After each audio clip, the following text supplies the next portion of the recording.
আমাকে বা আমার স্বামীকে অপমানজনিত এইরকম টাইপের কোনো কথাবার্তা যদি বলো, তা তো দূরের কথা, আমি পুরো দরজাটাই বন্ধ করে দেবো। আমি বলে নটার সময় সবাই খাবার খায়, পাপ কি রে, চল খাবি চল। তোমার হাসি পাচ্ছে, তোমার হাসি পাচ্ছে।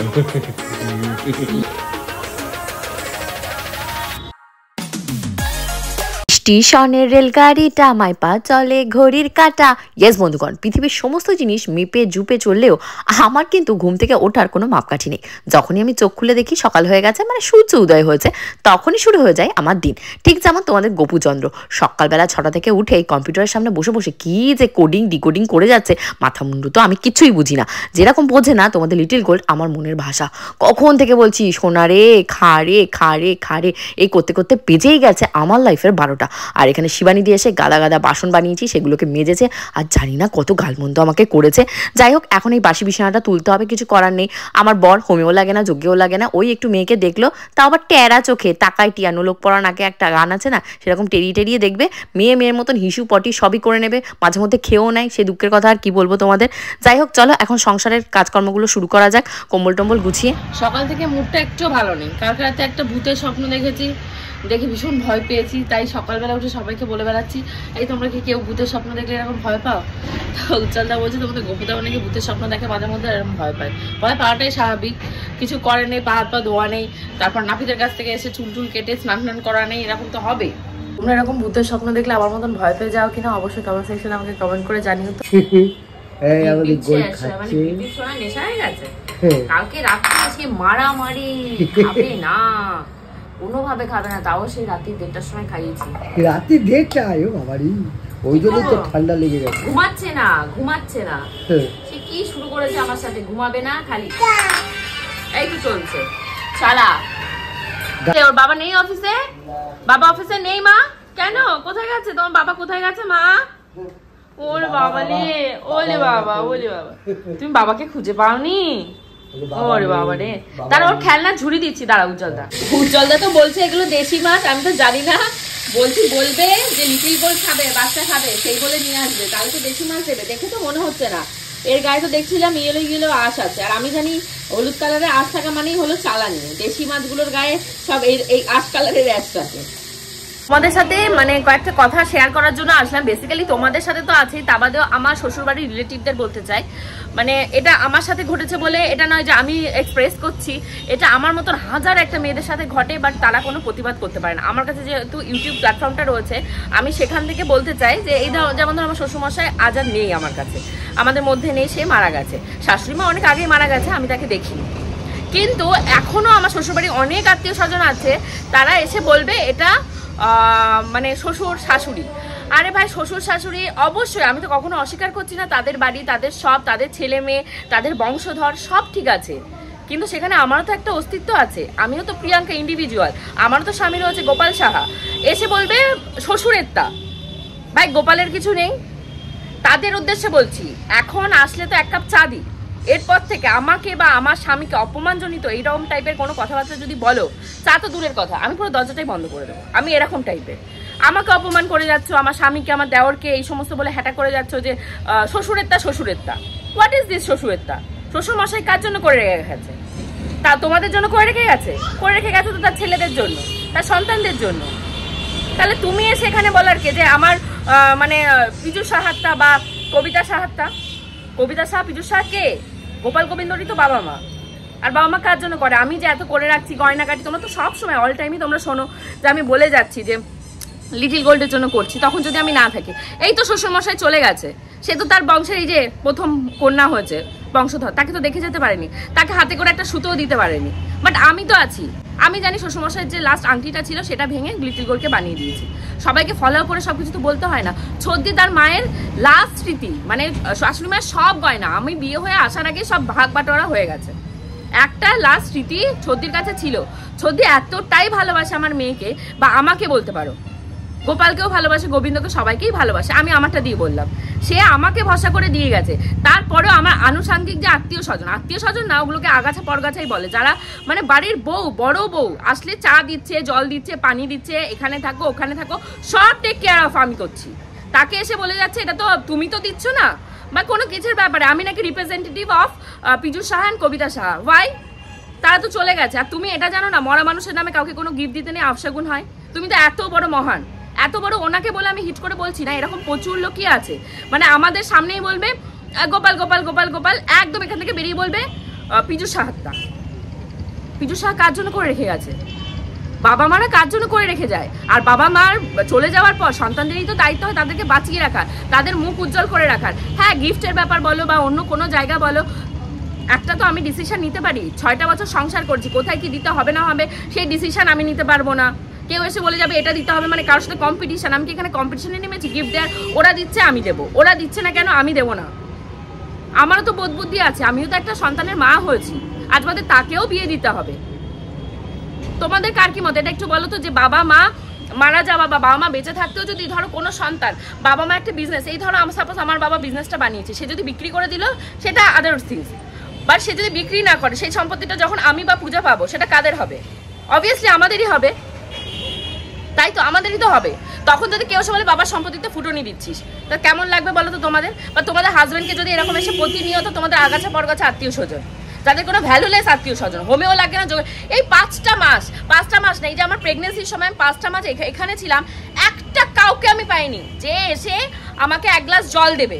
তোমরা তো প্রত্যেক কটা এভরিডে ডেলি ব্লগ আমি ছেড়েছি যে এই প্রুফটা রাখার জন্য, যে অগাছা পরগাছাগুলো যখন এসে বলতে যাবে যে পীযূষ সাহাটা, কবিতা সাহা আমার শাশুড়ি মা কবে মারা গেছে, সে কি বেঁচে থাকলে কি বলতো যে প্রিয়াঙ্কাকে ওভারটেক করে আমি যা বলবো তাই হবে? কখনো নয়, সে এরকম ক্যাটাগরির মহিলাই হতো না। আর তার হয়ে সবাই এখন বলতে আসছে যে কিছু তো গোপালের তো আর কিছু না, সবই তো পীযূষ সাহার। আরে গোপাল গোবিন্দ কোথা থেকে আসলো? পীযূষ সাহার থেকেই তো আসলো। লাস্টে তার মুখাগ্নি কে করলো? গোপাল গোবিন্দই তো করলো। তাহলে তোমাদের গোল পটি করে দিয়েছে, উজ্জ্বলদা ধরেছে। থ্যাংক ইউ উজ্জ্বলদা। না সিরিয়াসলি আমি সেই সমস্ত আত্মীয় স্বজনদের উদ্দেশ্যে বলছি, প্লিজ তারা আমার থেকে দূরে থাকো। এটা তো পীযূষ সাহার বাড়ি, তোমরা আসতেই পারো যেতেই পারো, কবিতা সাহার বাড়ি তোমরা আসতে যেতেই পারো, কোনো সমস্যা নেই। যদি অ্যাজ এ প্রিয়াঙ্কা শ্বশুর শাশুড়ি আসতে চাও তাহলে এসো না, আমি কিন্তু চাও দেবো না, তোমাদের ওয়ার্নিং দিয়ে দিলাম। এরপর থেকে তো পাশ কাটিয়ে যাওয়া তো আমার থেকে ভালো কেউ জানে না, চাও পাবে না, বসার জায়গা দূরের কথা, দরজাটা দেখলেই বন্ধ করে। আমি সিরিয়াসলি বললাম কথাটা। আমি এই কথাটা শোনার পর আমার এত পরিমাণে প্রেস্টিজে লেগেছে যে গোপাল গোবিন্দ কোনো ইন্ডিভিজুয়াল স্ট্যান্ড নেই, সব বাবার, সব মানে আমার শ্বশুর মশাইয়ের। এটা কি আজকে যদি আমি প্রোটেস্ট না করি, গোবিন্দ যে বউটা আসবে তাকেও তো সেম সাফার করতে হবে। আমি কেন সেই মেয়েটার জন্য এরকম একটা অন্ধকার ভবিষ্যৎ রাখবো? গোড়াতেই গাছটা কেটে দেবো। কেউ এসে আমাকে এই কথা বলতে যাবে না যে পীযূষ সাহা গোপাল গোবিন্দর বাবা ছিল, আমার স্বর্গীয় শ্বশুর মশাই, তাকে সেই রেসপেক্টটুকু দাও, তার ছেলে মেয়ে দুটোকে সেই রেসপেক্টটুকু দাও। এই হলো পুঁটি মাছ ভাজা হচ্ছে, পুঁটি মাছ আজকে রান্না করতে সর্ষে বাটা দিয়ে। এই দেখো কাকাই বলে গেল, এই ময়না কি হচ্ছে কি? কাকাই পেছন দিক দিয়ে নিয়ে ওকে টর্চার করবে, বয়সটা কাকাই বলে যাবে না, সামনে দিক দিয়ে ভুলিয়ে নাও, ওর সাথে একটু খেলতে হয়, দেখবে এমনি কত ক্যালোরি কমে গেছে। না না, কাকার দাড়ি নরম, ওর বাবার তো ব্লেড, বাবাও তো কেটে যায় মুখ, কাকার দাড়ি নরম হবে দেখে বোঝা যাচ্ছে। রান্না বান্না করতে করতে অনেকখানি বেলা হয়ে গেছে, লিটিল গোলকে এখন তেল লাগাবো না। মা ইস দেখেছো তেলের ভেতর কিভাবে হাত দিয়ে দিল, এক মুহূর্তের ভেতর কাজ করা কমপ্লিট। মাখ মুখে মাখ, মুখে মাখ, মুখে মাখ। দুষ্টু। ঘড়িতে এখন বাজছে প্রায় তোমাদের 2:30-র বেশি। আমার তো স্নানের নামগন্ধ নেই, বাট তোমাদের লিটিল গোল্ডের সব কিছু হয়ে গেছে, ও ঘুমিয়ে পড়েছে। আর এখন চটপট করে এই যে ওয়াশিং মেশিনে ওয়াশিং মেশিন জামা কাপড় কাঁচা হয়ে গেছে, তো সেগুলোকে মেলতে যেতে হবে। ওখানে তো আর জায়গায় নেই, ধরবে কোথায় কে জানে। জানো তো বন্ধুগণ, সারাদিনে কাজের ফাঁকে আমার সব থেকে ফেভারিট পাস টাইম হলো যখন আমি এই মুখে ফেস প্যাকটা অ্যাপ্লাই করি এবং মাথা একদম ঠান্ডা থাকে, কারণ মুখ দিয়ে কোনো কথা বলতে হয় না, কারণ কথা বলা মানেই আমার মাথাটা প্রচুর গরম হয়ে যায়। যাই হোক, এই টাইমে আমি কি করি, ঠান্ডা মাথায় সমস্ত বাড়ির ডাস্টিংয়ের কাজগুলো করি। ঠিক যেভাবে ঠান্ডা মাথায় আমি এই সমস্ত যে আনুষঙ্গিক আত্মীয় স্বজন আছে তাদেরকে এড়িয়ে যাই। আর তোমাদেরকেও সেই সাজেশনই দেবো, এই সমস্ত লোকদেরকে যত এড়িয়ে চলবে তত নিজে সুখী হতে পারবে, তোমার স্বামী সন্তান নিয়ে সুখে সংসার করতে পারবে। কারণ এই সমস্ত লোকজন আমি কিন্তু আজকের থেকে সহ্য করছি না।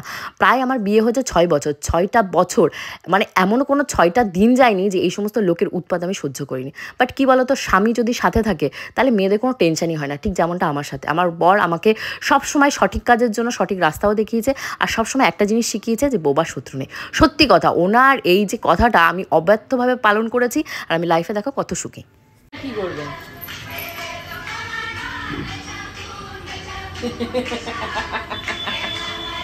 ফোনটা দে।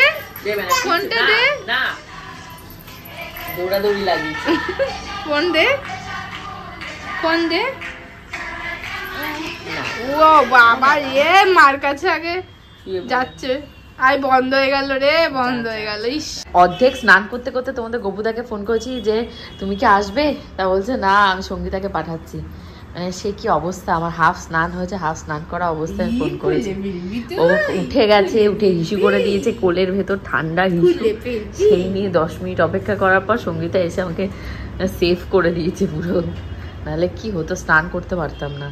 আরে ও খালি দূর থেকে বলবে কি কাকা, এবার কাকা যেই কাছে এসে ওকে নিতে যাবে ব্যাস এমন বিগ্রাবে, মানে সে পেস্টিস চলে যাবে। সময়ের সাথে সাথে মানুষের লাইফ কত পাল্টে যায়। আগে দুপুর হলেই টিভিটা খুলে নিয়ে বসতাম, আর এখন টিভি, ও মাই গড, তোমাদের লিটিল গোলকে খাওয়াতে হবে, স্নান করাতে হবে, ডাইপার পাল্টাতে হবে, কত কাজ থাকে বলো তো। এখন নিয়ে গান শুনছে। তোমাদের লিটিল গোলকে কোলের ভেতর নিয়ে মানে কখন যে ঘুমিয়ে পড়েছি নিজেই জানি না। ঘড়িতে উঠে দেখছি এখন 7:30 বাজে, মানে সে মায়া ঘুম আসছে, ঘুম থেকে আমি উঠতে পারছি না। তারপর তোমাদের গপুদা এসছে, সে একা একাই খাওয়া দাওয়া করে গেছে। এখন একটু আমি সন্ধে দেবো, সন্ধে দিয়ে অনেক দিন হয়ে গেছে চাউমিন খাওয়ার জন্য সেই ব্রকলি, বাঁধাকপি, তারপর অনিয়ন, তারপর ক্যাপসিকাম, গাজর, বিনস এই সমস্ত কাটা রয়েছে। তো চলো এগুলো দিয়ে একটা চাউমিন বানায় তোমাদের সাথে শেয়ার করি। আর আগে সব থেকে ইম্পর্টেন্ট যে কাজটা সেটা হলো সন্ধে দেওয়া। সন্ধে দেওয়ার আগে না ওখানে প্রচুর জামা কাপড় মনে আছে আজকে কাঁচা ধোয়া করে মেলেছি, সেগুলো কিছু তোলা হয়নি। চলো এক ঝলক দেখে আসি সেগুলো কি পজিশন। এখানে হচ্ছে ম্যাগিটা সিদ্ধ, 2 প্যাকেট ম্যাগি দিয়েছি। আর এইখানে রয়েছে তোমাদের সেই ভেজিসগুলো যেগুলোকে কাটা ছিল। একটু কালারটা ফেড হয়ে গেছে। এই ব্রকলিগুলো গোবিন্দ কিনেছে, মনে হয় অনলাইন থেকে কিনেছে। মানে কত পিস হবে তাও আন্দাজ 20-30 পিস তো হবে, একসাথে ব্রকলি কিনেছে। আমাকে 2 পিস দিয়েছে। আর এইটা রয়েছে, এই হলো আমার ম্যাগি নুডলস। অনেকদিন পরে বানালাম। রেসিপি তো তোমরা সবাই জানো, আমার চ্যানেলে বুড়ি বুড়ি এইটা রেসিপি রয়েছে, কারণ আমি এত ভালোবাসি এটা খেতে। লিটিল গোল্ড এখনো ঘুমাচ্ছে, ঘুম থেকে উঠলে তারপর ওকে খাওয়াবো। ব্রকলিগুলো ভালো মানে ফ্রাই হয়ে গেছে, ভেবেছিলাম শক্ত শক্ত থাকবে, না ফ্রাই হয়েছে ভালো। জানো তো বন্ধুগণ, আমি এই যে পাশে নুডলস বানিয়ে খাই, এটা ওটা রান্না করে খাই। অনেক আমার রিলেটিভরাও আছে, তারা আমাকে এটাও টোন করে বলে যে তোমরা তো এই পাশে অনেক রান্নাবান্না করে খাও, গোবিন্দ শুটকি মেরে পড়ে থাকে, কিছু রান্নাবান্না করে না। আরে ভাই, আমি কি গোবিন্দকে বারণ করেছি যে তুই রান্নাবান্না করে খাস না? তার মুখে সে খাবে, তার হাতে সে খাবে, তার রান্নাঘরে ঢোকা আমার বারণ। তোমরা তো আগে দেখতে ওকে রান্নাবান্না করে দিতাম, এখন সেগুলো বন্ধ হয়ে গেছে। মেয়ে অনেকক্ষণ শুয়েছিল বুঝেছো, ডাইপারটা খুলে দাও, ওর ডাইপারটা আগে খুলে দাও, খুলে দিয়ে তারপর বসো যেখানে বসবে। অল টাইম এটা একটু জ্বালিয়ে রেখে দেখতে আমার কত যে ভালো লাগে, এরা বোঝে না, এরা জ্বালাবে না। হিংসুটের দল, গোপাল গোবিন্দ দুটোই আমাকে লিটল গোল্ড পটি করেছে, বাবা নিয়ে এসে এখন ওকে ছুটু করাবে। আস্তে আস্তে, কে মা, কে এটা? বাবা কই? বাবাকে দেখে সে লজ্জা পাচ্ছে, লজ্জাবতীর মতন। কে এটা, কে এটা? কি হয়েছে, খাবে? ওই যে বাবার কাছে দাঁড়িয়েছে খাবে বলে। খুশি দেখো, খুশির সীমানাহীন। কি খাবে? ও বাবা টোক্কা মারছে আবার। কি খাচ্ছ তুমি? ম্যাগি খাচ্ছ? গেছে মুখে, গেছে কই দেখি, মুখে গেছে, মুখে গেছে। আমার হাসে, ওর বাবা খাচ্ছে, বাবার সাথে ওকে দিয়েছি। বাবাকে বকছো কেন? কি করেছে বাবা? বাবাকে বকছো কেন মা? বাবা দেয়নি, বাবা নুডলস দেয়নি তোমাকে? ওই তো হাতেরটা খাও, হাতেরটা খেয়ে শেষ করো। হ্যাঁ হাতেরটা, এখনই খিচুড়ি নিয়ে আসবো। ওপাশে ওর খাবার রেডি করতে গেছে, আর দুজনে মিলে চুপি চুপি বসে বসে কমলা খাচ্ছে। আর দেখো বাবার গালে চুম্মা দিচ্ছে, দেবেই তো, বাবাকে তো চুম্মা দেবে। বাবা কমলা খেতে দিয়েছে, কমলা প্রেমী, কমলা লাখুন। রাত্রি 9টার সময় কমলা খায় না, রাত্রি 9টার সময় সবাই খাবার খায়। পাক কি রে, চল খাবি চল। তোমার হাসি পাচ্ছে। ই মা, টুনটুনি নাম, বল দেখে নাম, না কি খাবি নাম? আসো খাবে, আসো মা, আসো। রাতে ফল খায় না, আর আদর করতে হবে না। নামো, অনেক ঘাপটি মরে রয়েছে, আর থাকতে হবে আমার। ওঠো চলো, নামো। আওয়াজ করে দেখো, কমলা চুস করে খাচ্ছে। সারাদিন একটা কমলা দাও, মুসম্বি দাও, ও সারাদিন ওই চুষে নাম খাবে। পেন দিয়ে ঠিক আছে করো, পেন দিয়ে কি করলো মুখটা করে দিয়েছি। ঠিক আছে, গোবিন্দ ওই পাশে অনেকদিন পরে রান্না বান্না শুরু করেছে। বিল করবে হয়েছে? দিদুর সাথে ভিডিও কল হয়নি? হচ্ছে এখনো সেট হয়নি। করো, আবার বিজি ফেলেছে। এসে পড়েছে কোথায় আবার, ওর বাবা ডিস্টার্ব হয়ে যাচ্ছে। মা যেহেতু 6 তারিখে যাচ্ছে, মার বাবু যাচ্ছে ভেলোরে, তাই চন্দ্রপুর ফোন করে জিজ্ঞাসা করছে যে সবকিছু ঠিকঠাক মতন গোছানো হয়ে গেছে। তা মা বলছে এখনো সবকিছু গোছানো হয়নি, সবকিছু গোছানো হবে। যাবে আমার বাবা, মা টেনশন ও না সবকিছু ঠিকঠাক মতন হয়েছে কিনা। অ্যাকচুয়ালি উনি ট্রেনের টিকিটগুলো মানে কেটেছে তো অনলাইনে, তার জন্য টেনশন যে ঠিকঠাক মতন ট্রেনটা পাবে তো। আমার ফাইনালি প্যাকিং স্টার্ট হয়ে গেছে। ভাবছো সারপ্রাইজ কোথাও ঘুরতে যাচ্ছি? ইয়েস, আমি বাপের বাড়িতে ঘুরু করতে যাচ্ছি। তোমরা সবাই বলেছো না বাপের বাড়িতে মানুষ ঘুরতে যায়, তো আমি বাপের বাড়িতে ঘুরতে যাচ্ছি। তাই এক ট্রাঙ্ক জামা কাপড় নিয়ে যাচ্ছি, কারণ বাপের বাড়ি অবভিয়াসলি বাপের বাড়িই হয়। এই এক ট্রলি ভরে শীতের জামা কাপড় নিয়েছি আমার, তোমাদের লিটিল গোল্ডের আর লিটিল গোল্ডের বাবার।